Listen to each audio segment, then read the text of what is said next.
जब रश्मि अक्षरा को लेके नैतिक के पास आती है तो वो ये भी कहती है कि आप लोगों को जो भी बात करनी है जल्दी कीजिए, क्योंकि अगर किसी ने आप दोनों के बारे में पूछ लिया तो वह किसी से क्या कहेगी। उसके बाद रश्मि वहाँ से चली जाती है। नैतिक अक्षरा से कहता है कि वह उसको एक जगह लेके जाना चाहता है, लेकिन पहले तो अक्षरा घबरा जाती है। उसे वर्षा की बात याद आती है कि अकेले कहीं नहीं जाना चाहिए, लेकिन उसके बाद नैतिक कहता है कि आपको मुझ पर भरोसा तो है ना। अक्षरा हाँ कह देती है। तभी वहाँ पे वर्षा आ जाती है और वो कहती है कि अक्षरा कहाँ जा रही है।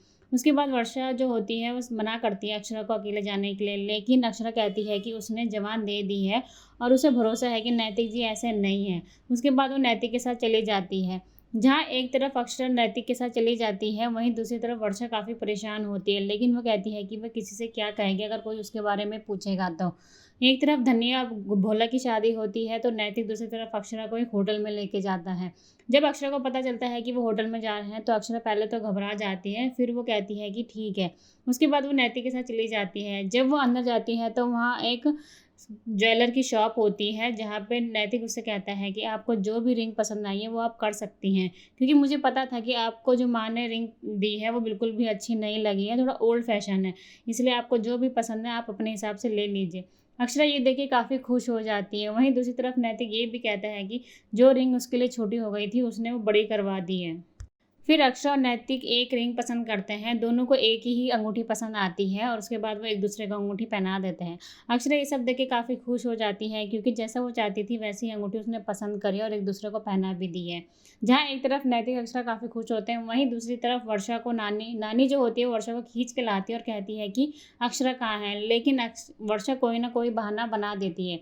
वहीं तभी रश्मि आती है और वो कहती है कि भाभी अभी मेरे साथ ही थी, लेकिन फिर नानी रश्मि के साथ चली जाती है। लेकिन तभी वहाँ पे शौर्य आता है। वर्षा जो होती है वो कहती है कि अक्षरा नैतिक के साथ गई है, लेकिन शौर्य मना करता है। शौर्य कहता है कि तुमने भेजा ही क्यों, मैंने तुम्हें इतना समझाया था।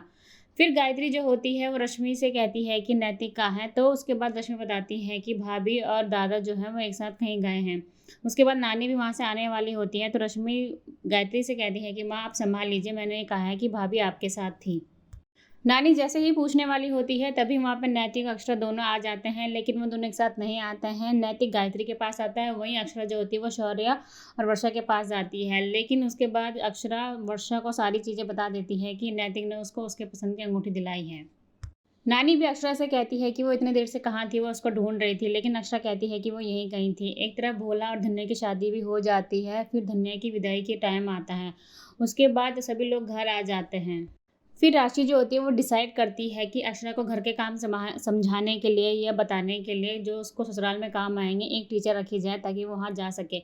लेकिन नानी मना कर देती है कि अक्षरा की शादी होने वाली है, अक्षरा कहीं नहीं जाएगी। उसके बाद ये डिसाइड होता है कि जो टीचर है वो घर में ही आएंगे और अक्षरा को सारी चीज़ें सिखाएगी, कैसे खाना बनाना है, घर के और भी बाकी काम।